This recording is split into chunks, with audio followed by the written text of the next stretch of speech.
engaging the community since 1970. This is WIS Awareness.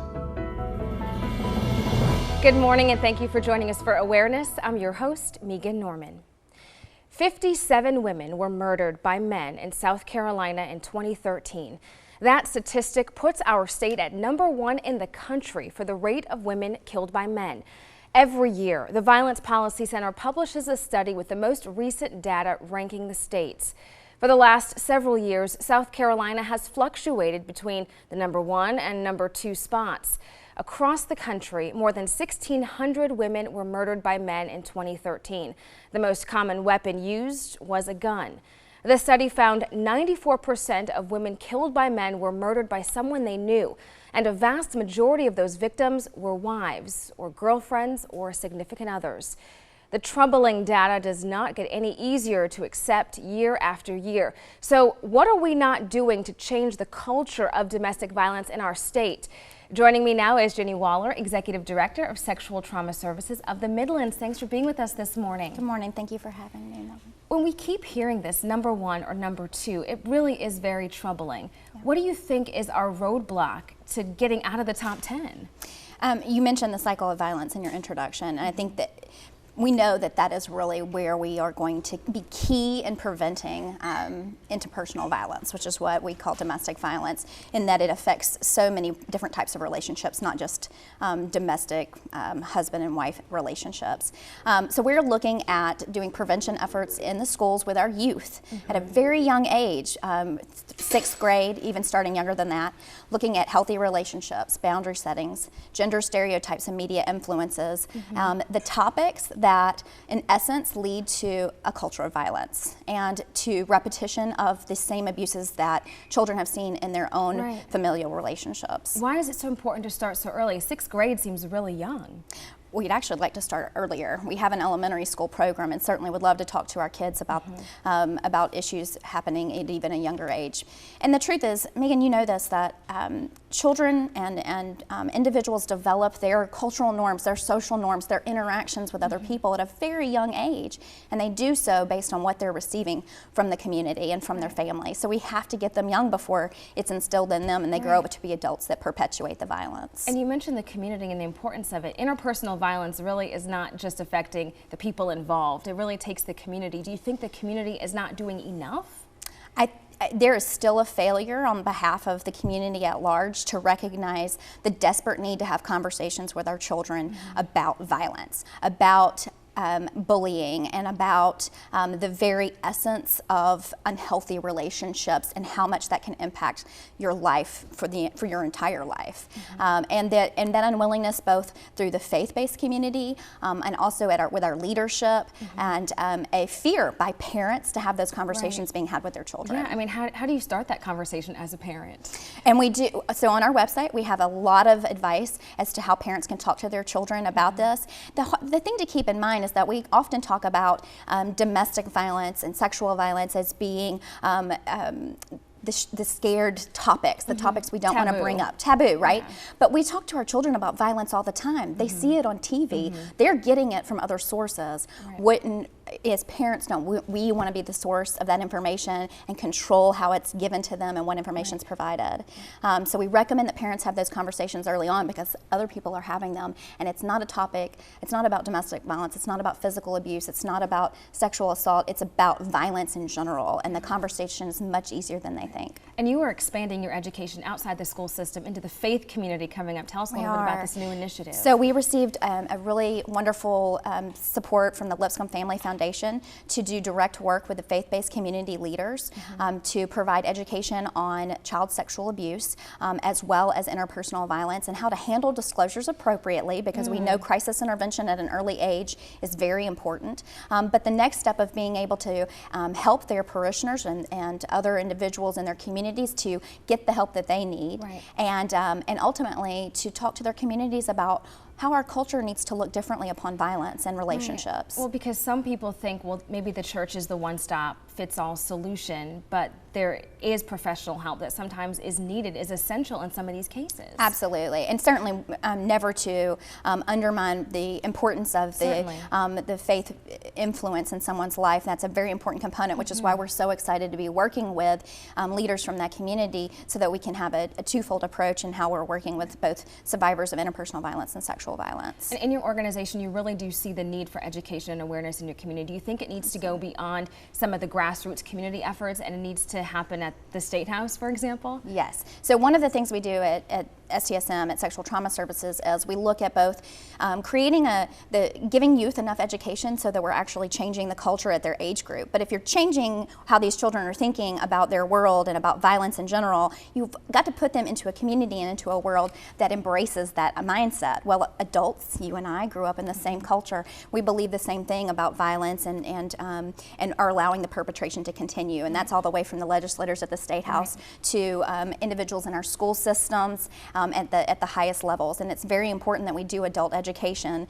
to help them understand the cultural norms they've accepted. And you certainly have been doing a great job doing that. You recently were given a pretty prestigious award. Yes, so Central Carolina Community Foundation recognized us with the David R. Robinson Catalyst Award, and our recognition for the work that we're doing at a very high level in both community and societal influences. So it's a really nice commendation for all of our efforts that we're doing with both youth as well as the community at large. Well, thank you so much for all the hard work you were doing to help our community. Thank you. Appreciate being here. Still to come on Awareness, a personal story of tragedy.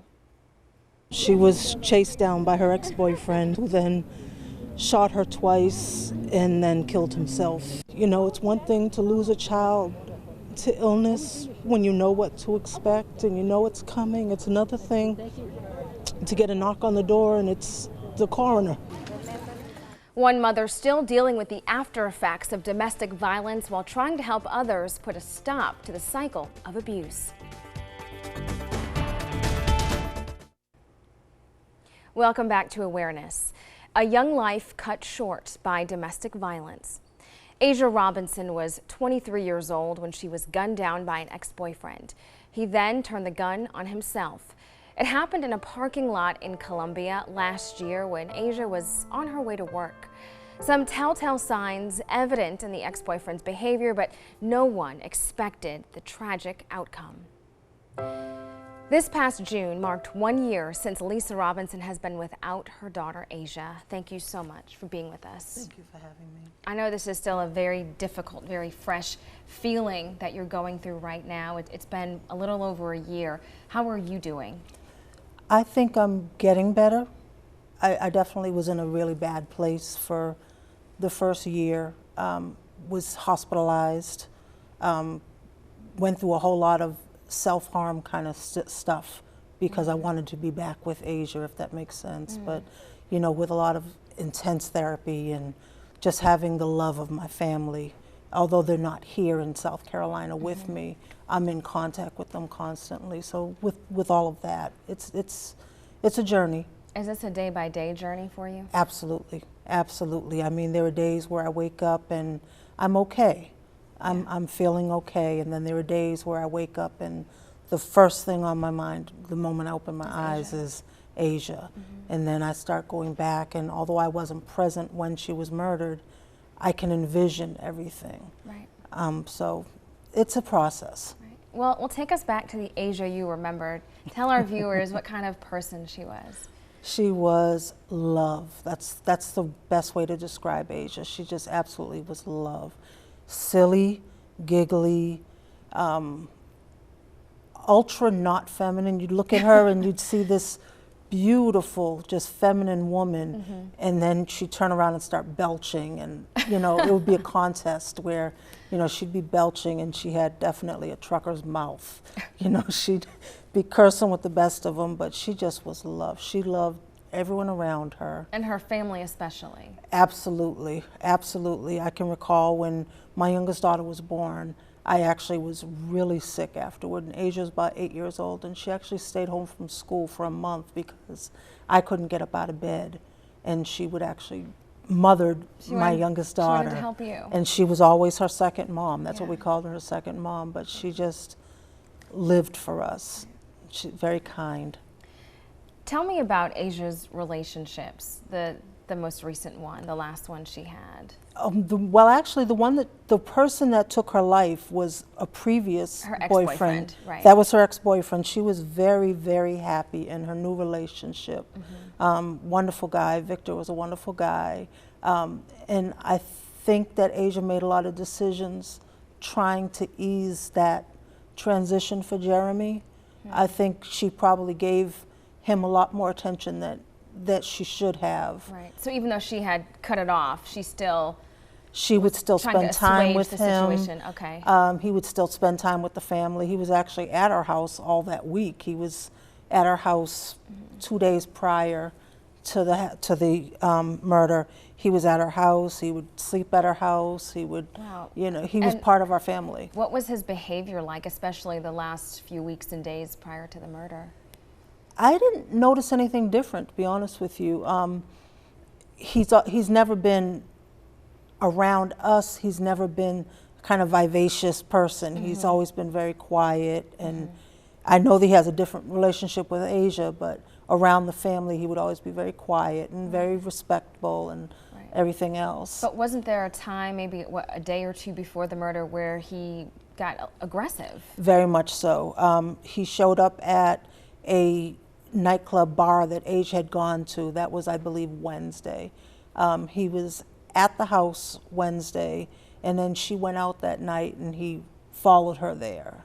And so she came out of the club and saw him, but then the night before everything happened, he had been at the house, and he left, and about midnight perhaps, I hear a banging on my door, and I went to go open the door, and it was Jeremy, and he put a 45 up to my head and said, your daughter is a blank, and where is she? And I knew where she was because she had already texted me and said where she was going to be. But you weren't going to tell him But I wasn't that. going to tell him that. Was that the first time he had pulled a gun on you? Oh, absolutely, absolutely. That's not something he's ever behaved in that manner. And I was able to say to him, Jeremy, I thought he was drunk actually, and I just said, Jeremy, it's time for you need to leave. And then he walked back to where my bedroom, and Asia's bedroom was across from mine, and my youngest daughter was sleeping in my bed. And she came out when she started hearing the noise, and then he went up to her and said, your sister is a blank, and she burst into tears. And I said, Jeremy, you need to get out of my house. And he did. He left.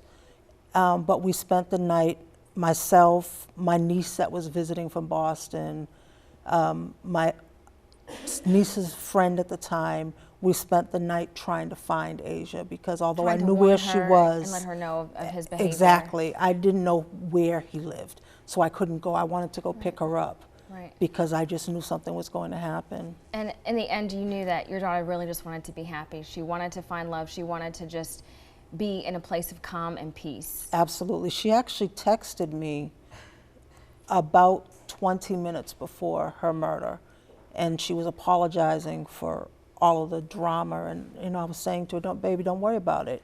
When you get off work, why don't we go out to Myrtle Beach and just have a nice peaceful day? And then the last text that we received from her was, I guess, about 10 minutes prior. And her words were, all I ever wanted was to be able to love and to be happy.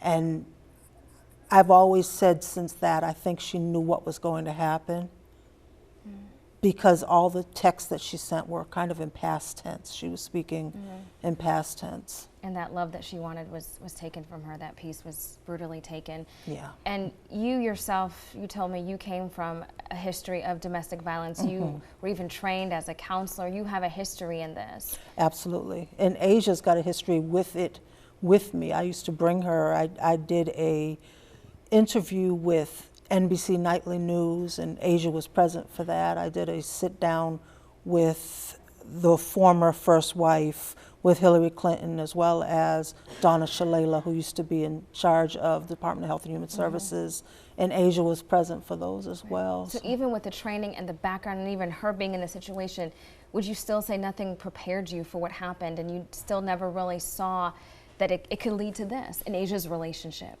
I never saw it getting to that point, because Jeremy, as I said, he may have been a quiet young man, but he always was respectful.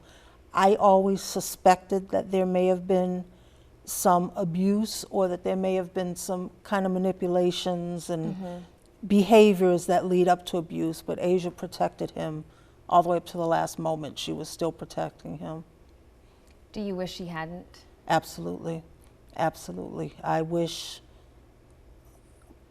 every day that I could have had a conversation with her where she would have admitted. I'm only now seeing some of the pain that she was in, because even as close as a week ago, I first opened up her journal. She had a journal of spoken word poetry that she had written. And the last one that she wrote was about 3 days prior. And she was in a lot of pain. She was in a lot of pain. She was stressed out. I had been rushing her to the hospital in the months prior because, as it turned out, her entire stomach was filled with ulcers and lesions. She kept passing out at work. And because of all the stress, perhaps, she just was going through under all the so pain. much stress. Well, finally, what would you say to other victims out there, even survivors, mothers who may be witnessing their child go through this, or have no idea that underneath all of that, that they see on the exterior, they're really hurting inside? What would you say to those families, those victims? I would say we need to remove the stigma. We need to remove the shame that a lot of us feel. I know that we do go through it. And we need to remove that. Our community needs to talk about this. We need to educate not only our daughters, but our sons. We need to let them know this is not okay. But we also need to let them know you are worth so much more. Right. You are worth more to everyone around you.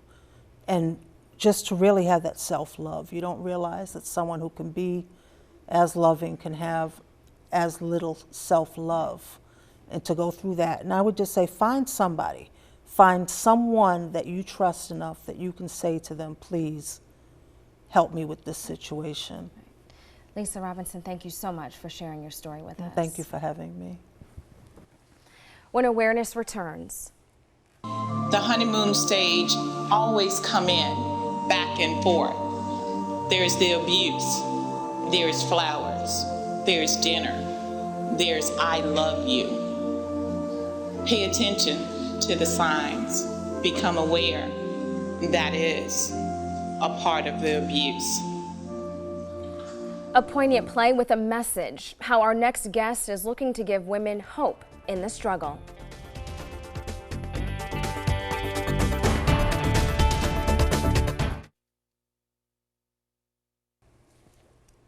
Welcome back to Awareness. Another startling fact from the Violence Policy Center study: Black women are disproportionately affected by deadly domestic violence. In 2013, Black women were murdered by men at a rate 2.5 times higher than the rate of white women murdered by men.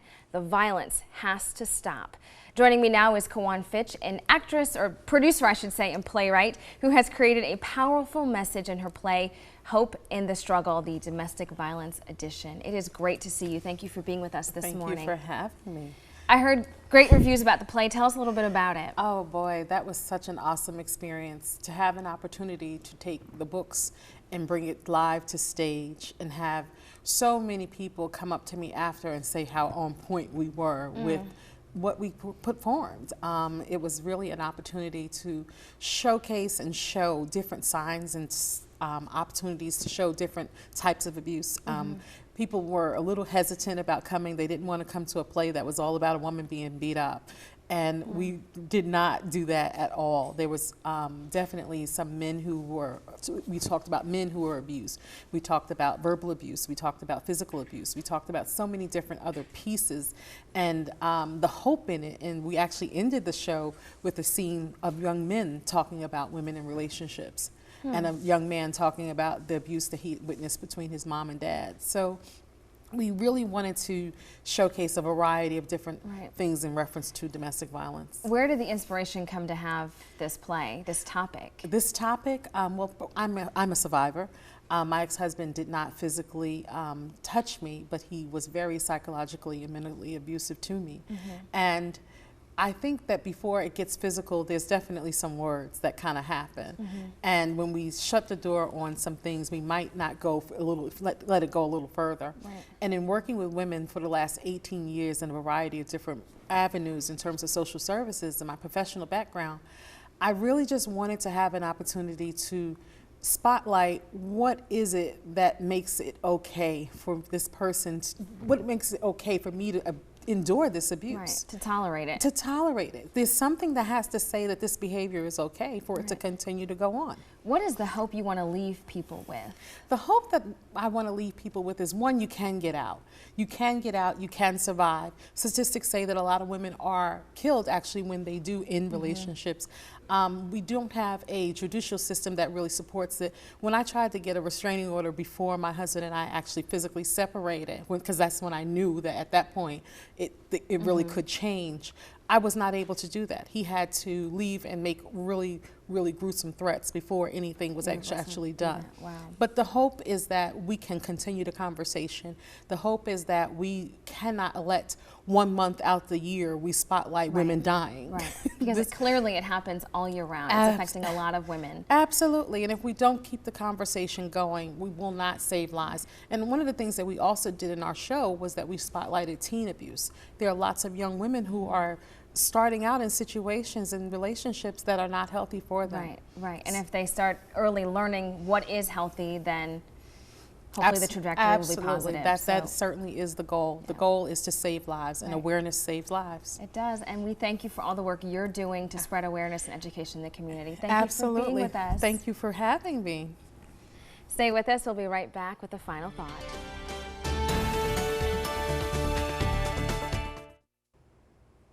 Domestic violence continues to be unacceptable. This cycle of abuse needs to stop, and it starts with education and awareness. I'd like to thank all of our guests this morning. Until next time, I'm Megan Norman. This is Awareness.